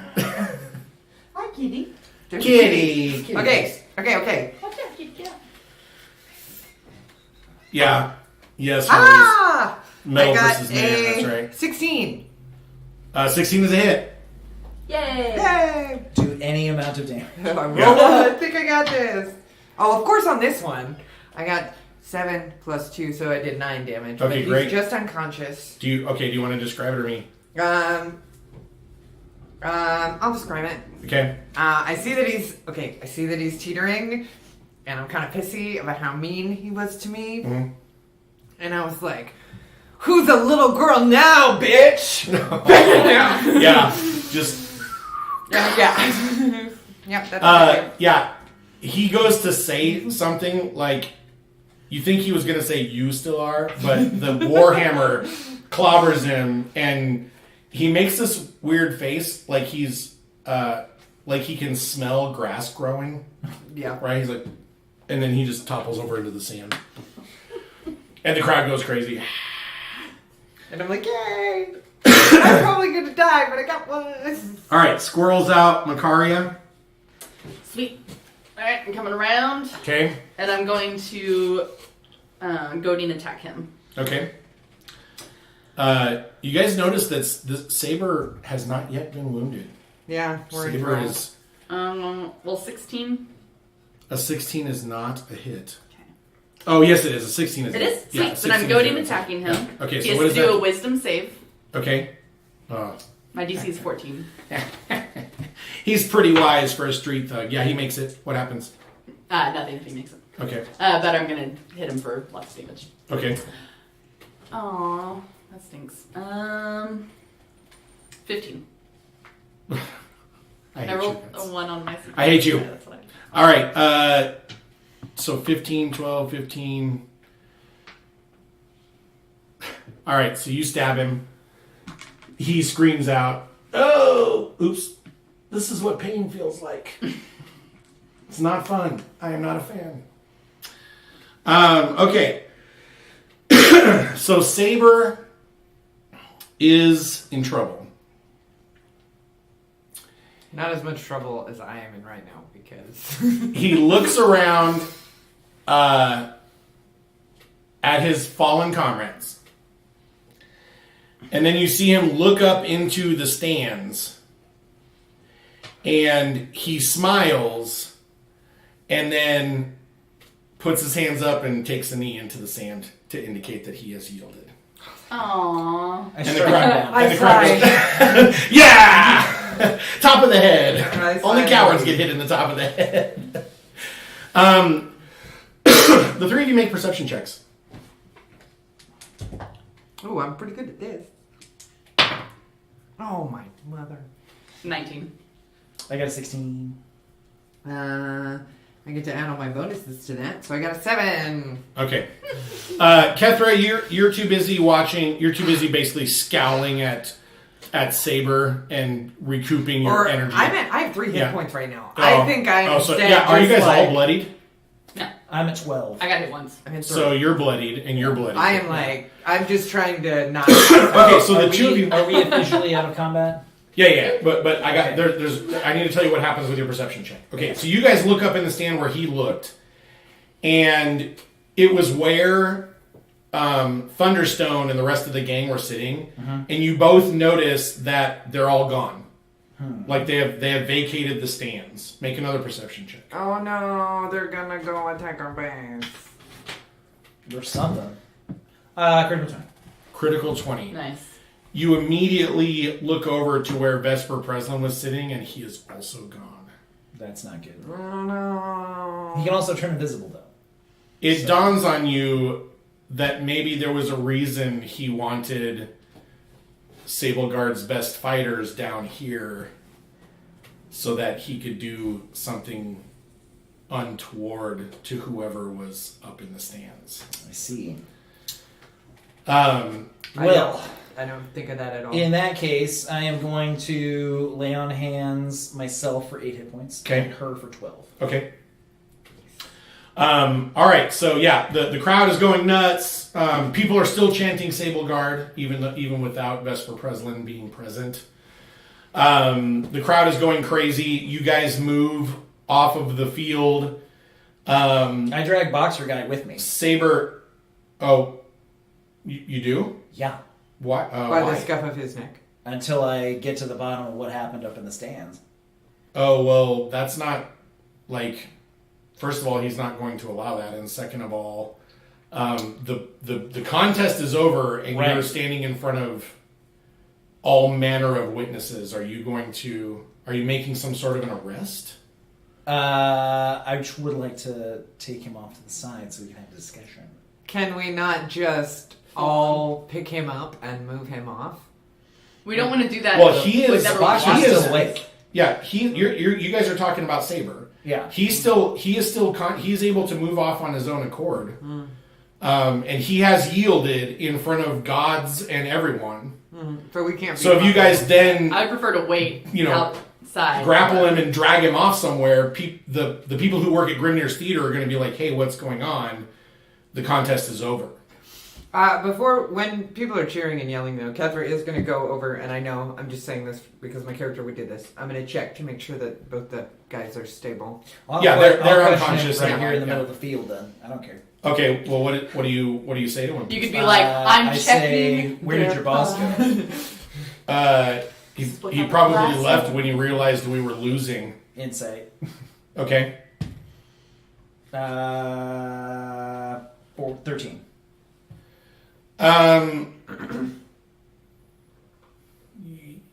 Saber knows something he's not. Saber's not telling the whole truth. My friend, We are not friends, sir. everybody's my friend. No. Fine. If you're not my friend, then you're my enemy. And as I swore an oath to Grimnir not 10 minutes ago, my enemies will reap my vengeance until my death. Great. I guess we need to. Given that be fact, reaping I don't vengeance. think anyone would have any problem with me slicing your throat in the middle of this field. Make an intimidation roll. I plan on it because I have a dot in that. And I don't do it very often. The dot in that. Well, it's like tagged. I did horribly, by the way. I got a 9. Okay. He looks around and while you're saying that, you can see like people who work at Grimnir's Theater and like priestesses of Luna are converging on your position to take care of the wounded and do all that stuff, and he seems secure that you would not violate the laws of Arragas by committing a murder like that. Oh. He just sort of says you don't have it in you to commit a murder. Now I'm neutral good. Yeah. Not lawful good. Wait till we're out of view of everyone, then I will murder you in secret. I'll tell you this, and you can pass it along to your guys. If my friend is in any way inconvenienced by him, this will not be done here. He stands up and says, he kind of looks at you and he says, come on, I think we knew beforehand that this wouldn't be settled here. I didn't. I thought we were going to be done with this. You're like, what? Wait, what? We're not done with We're this? not- What did we even do here today? Guys, I almost lost. He walks with the priestesses of Galuna and the few others who are carrying his comrades over to the infirmary. Okay. He walks off with them. I will go to the infirmary. All right, so you go to the infirmary also. Yeah, anyone who is wounded can go to the infirmary. I will It's seek free. healing. Yeah, it's a free thing. Basically, once you get there, the priestesses bandage you guys up and cast a bunch of healing magic on you, and you guys will all go back to full hit points, including your vengeance cut, right? Your promise cut, which is, that now that you've defeated people on the field of battle, like your promise to Grimnir is secure. Excellent.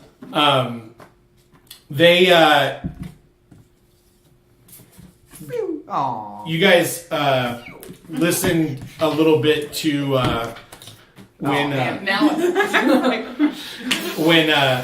catches the wind right when it needs to. That's how these things work.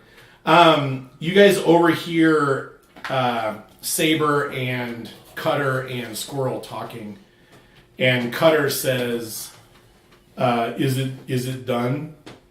And you hear Saber say, "Probably. Let's get back." And then they notice that you guys are listening, and they stop talking. Okay.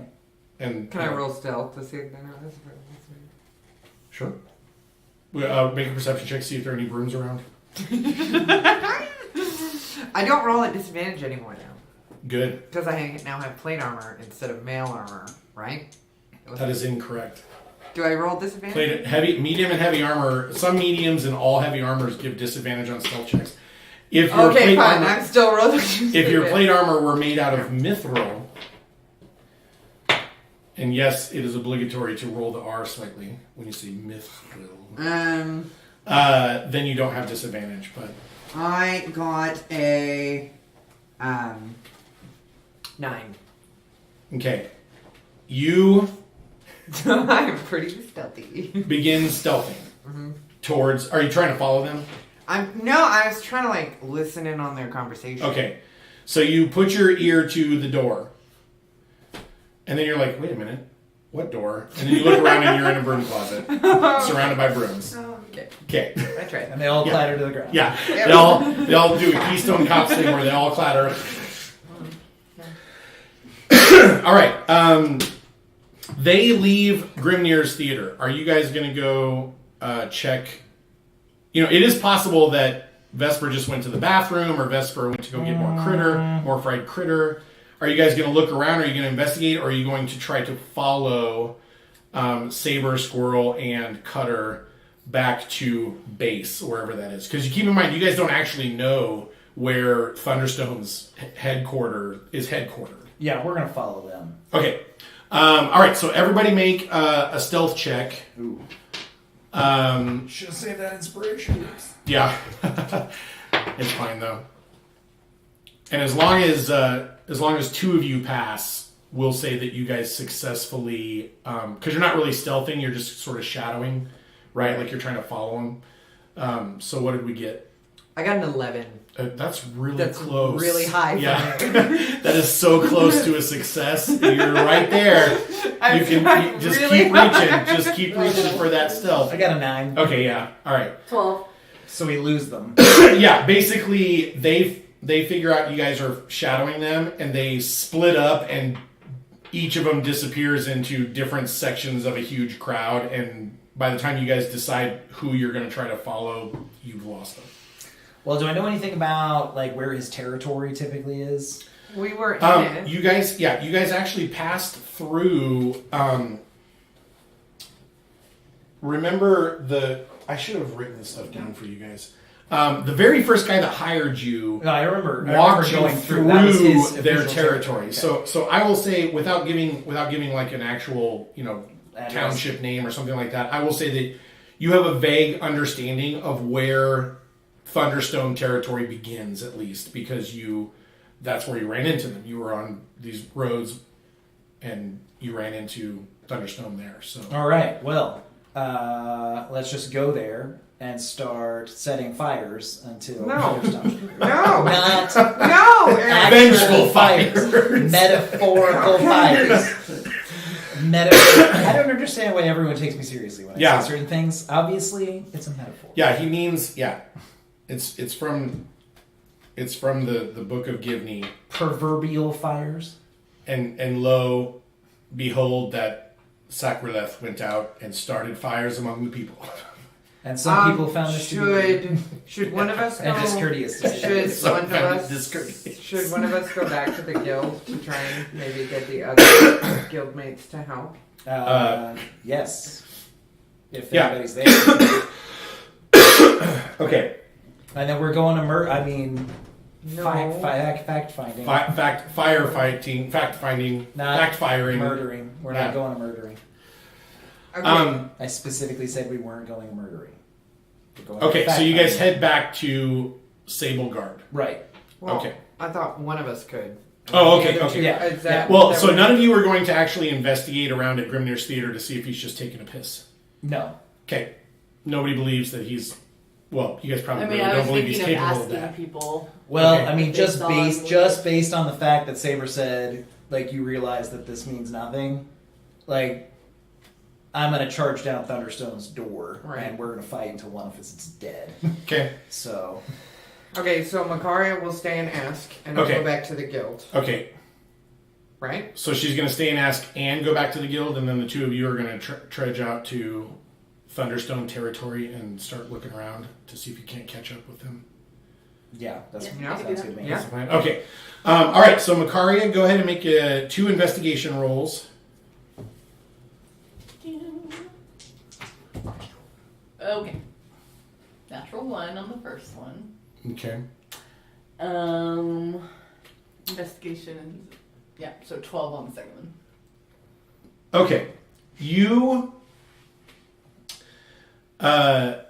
You ask around about, hey, have you seen Vesper Preslin? He's an elf. He wears bright colors. He's got blue skin and sort of very dark purple, almost royal purple hair. He is fond of fried critter. Did you see him around here? And the first guy that says, I think I saw somebody like that. Upon further questioning him, he tells you that Seraphe, the younger sister who's in line to, or who is the daughter of Sabine, Empress Sabine, is actually a lizard folk in disguise. And that all elves in Arragas are her Why agents. are there so many crazy conspiracy theory people in this town? She keeps finding them. She must be wearing something. You're a conspiracy theory magnet. She's got one of those trusting faces. Yeah. You know. Just give off a conspiracy theory. That happens.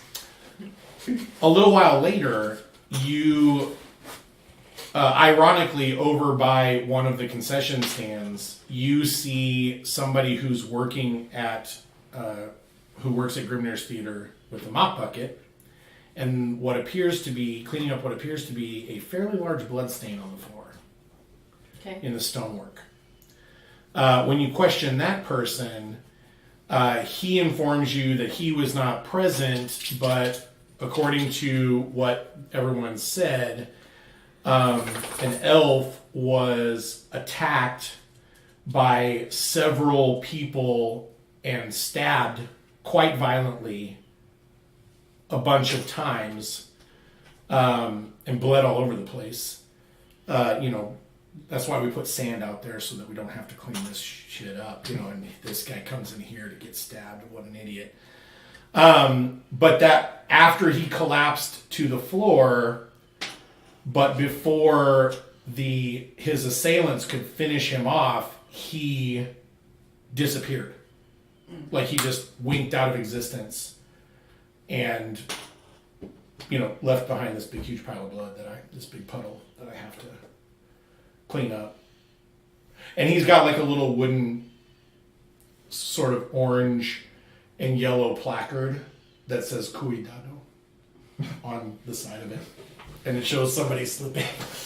There's a little icon of someone falling. It's Cuidado Dwarven. Yeah. Is there a blood trail that leads? There's not. See, that's the weird thing is The blood is right there, and there's no footprints that lead off. You start like doing one of those like spiral patterns to see where the blood trail picks back up, and you don't find any. Can I kick at the blood where the blood is and see if he's still laying there, invisible? Well, when you came up, the guy was mopping through there. So if his body were invisible and unconscious on the ground, somebody would have hit it with a mop. But you could go around just like kicking the floor Everything. around that area because he's not going to get too far if he's. Yeah, my friend got hurt. Shucks. Shucks. Shucks. Dang it, Vesper, where are you? Okay, so Vesper can heal though, right? Yes. he can. He's got healing word, I believe. Okay. Of course, if he got stabbed as violently as the reports say, his first iota of thought probably would have been, I need to get away so I can heal, because just healing is going to mean they're going to stab me more. Right. Okay, so you head back to Sable Guard, and when you get there, nobody's seen Vesper since he left with you guys. And do you tell everybody what happened, or do you? Because we'll say that that Alizarin and Pasha are both there. You don't see Bebo, and you don't see Vance or Kurga, but Alizarin and Pasha are hanging out and just sort of reading and hanging out. I guess I give him like the quick overview that Thunderstone was all pissed off, and we fought Thunderstone at Grimnir's Theater, and they took the opportunity to stab Vesper, and I don't know where he is, and he could be dead. I've been shucksing my way all the way back from Grimnir's Theater. Okay, so Alizarin, Pasha looks at Alizarin. They both know who Thunderstone is, right? Because Alizarin had, if you recall, had been sent out by Vance to find out who started the fire, and she said, I don't have any proof, but everything that I've gathered, points to this Thunderstone gang, and they may become a problem. And now you're telling them that someone in Sable Guard has been openly attacked by Thunderstone. Mm-hmm. So she is like, well, I don't know exactly where their headquarters is, but I can tell you where they frequent, and if you want some payback, we can go kill one or more of them. Well, maybe let's not kill them. Let's do it. No. All right, so Not the Alizarin killing. and Makaria and Pasha prepare for battle and head out. Alizarin will be taking you to the proper area of the city. You guys make it back to the same neighborhood where you guys had the original brawl and the investigation, and you start looking around, and you're out there for probably an hour, and when you realize that no member of Thunderstone is out, like they're not walking on the street, like they're either all huddled up somewhere making their next plan, or they're all laying low, or they've all fled the city or whatever, but you don't see, I mean, not even like remember the one guy that you told him to make a better choice? You don't even see that guy like flittering around anywhere. Yeah, but can we ask the locals, like, do you know where they Yeah. go? Sure, Do you know? make investigation Where's checks. their bar? Yeah. Missed. Critical 20, good job.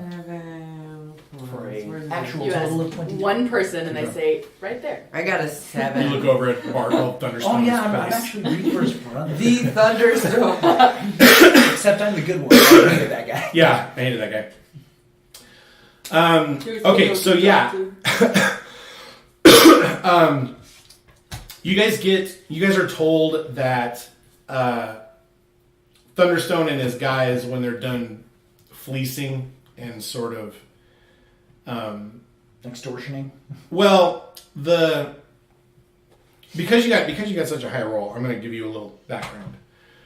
You find out that Thunderstone is sort of like a neighborhood mafia kind of a thing. So they take care of, like, They do the whole Christmas turkey thing. They run a protection racket. Well, it's not really a protection racket. They rob people who are passing through. I see. But they don't pick on people from the neighborhood. And in fact, when someone in the neighborhood is like, I don't have any food in my house, Thunderstone has been known to deliver food. Like, so he is well liked.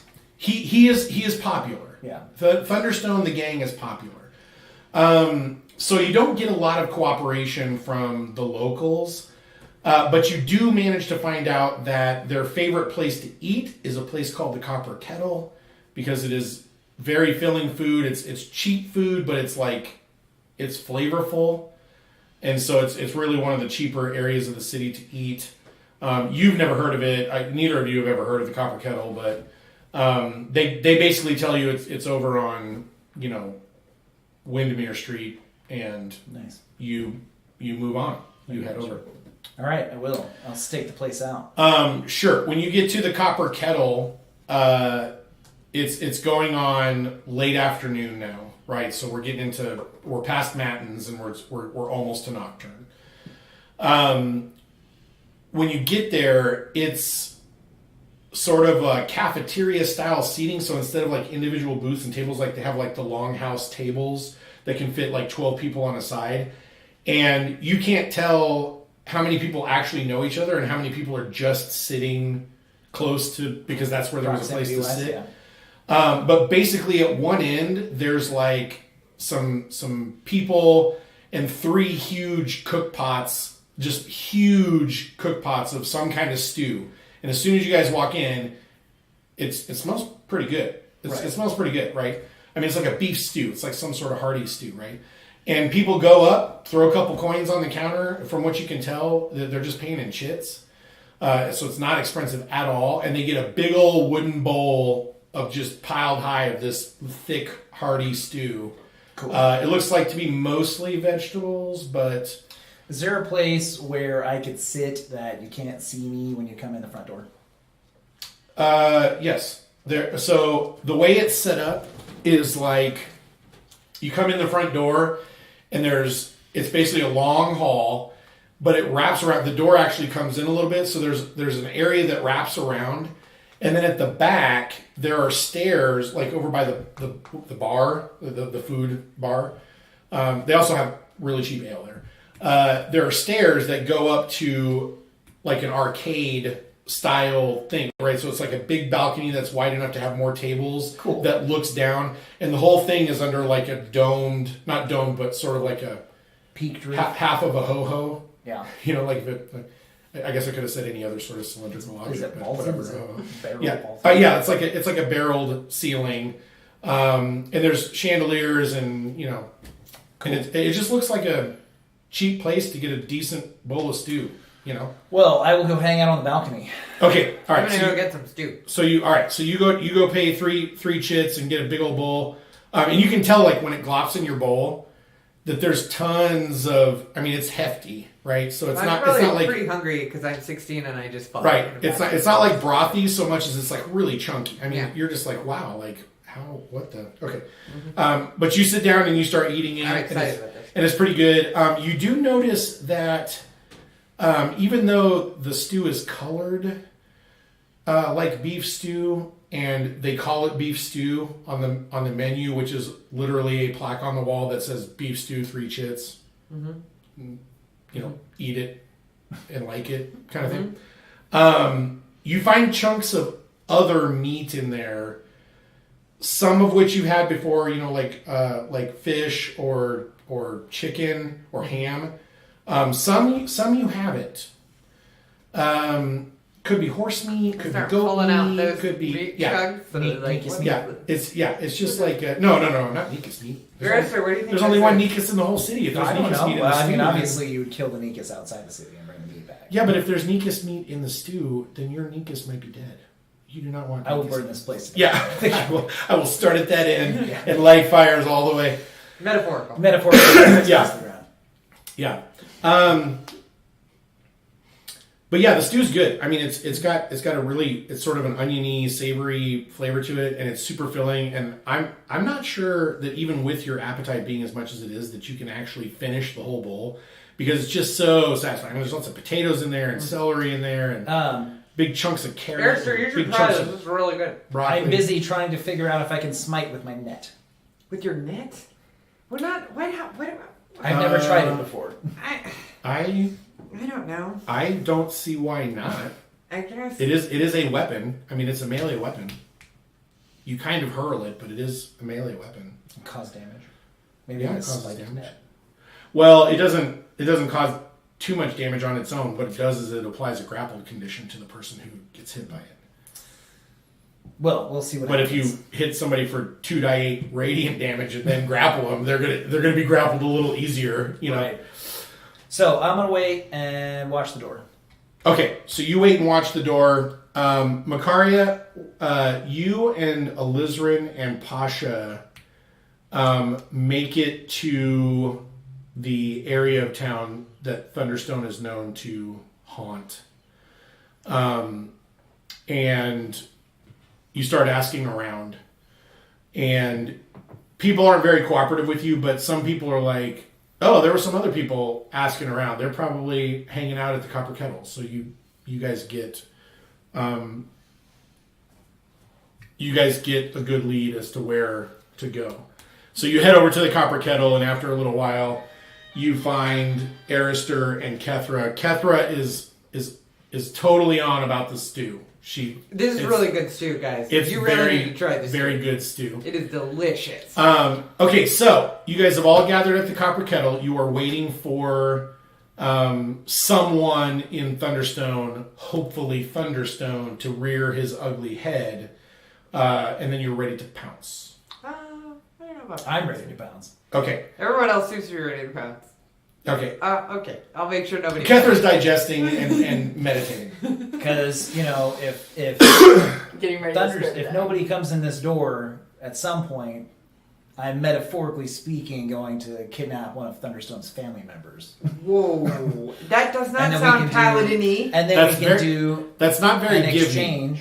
You haven't done enough reading to It's- know if that's very Grimnir, but that's not very giving. I It's can just tell you. it's metaphorical. I'm going to metaphorically kidnap one your of his kid. family members. Also, too, guys, with as much as how much these people seem to like them, maybe we shouldn't jump them in their own territory in a huge meeting hall. With They all the kidnap one of people our guys. That like it. Yeah, so maybe we could follow them into an alley and jump them. Right? No?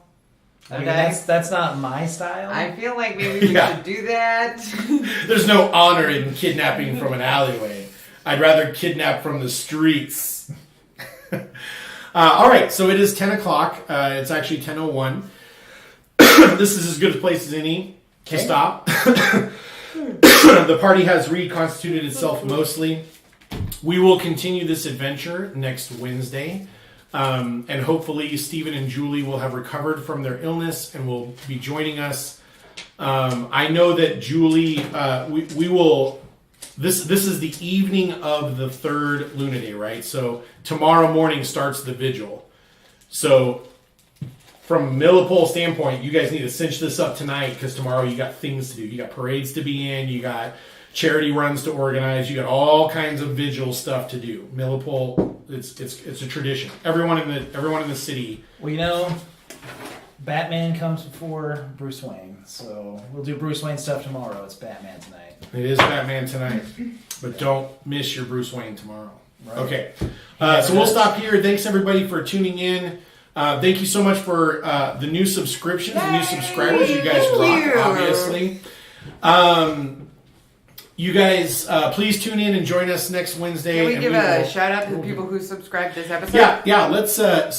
Carazol, thank you for subscribing this episode. Duchess LOL, thank you for subscribing this episode. What do you mean this episode? Why didn't you do it sooner? Because Duchess. I did not have the subscription button Okay. available Okay, I'm before. forgiving you. Was it yesterday or Monday? When did the button actually appear? Don't unsubscribe. I was just kidding, Duchess. Yeah. All right. Well, have a great night. We had a great time, and I hope that you guys did too. We love you all. Thank you for being such great super fans. And Mom, if you're still watching, I will see you later. Bye-bye. Bye.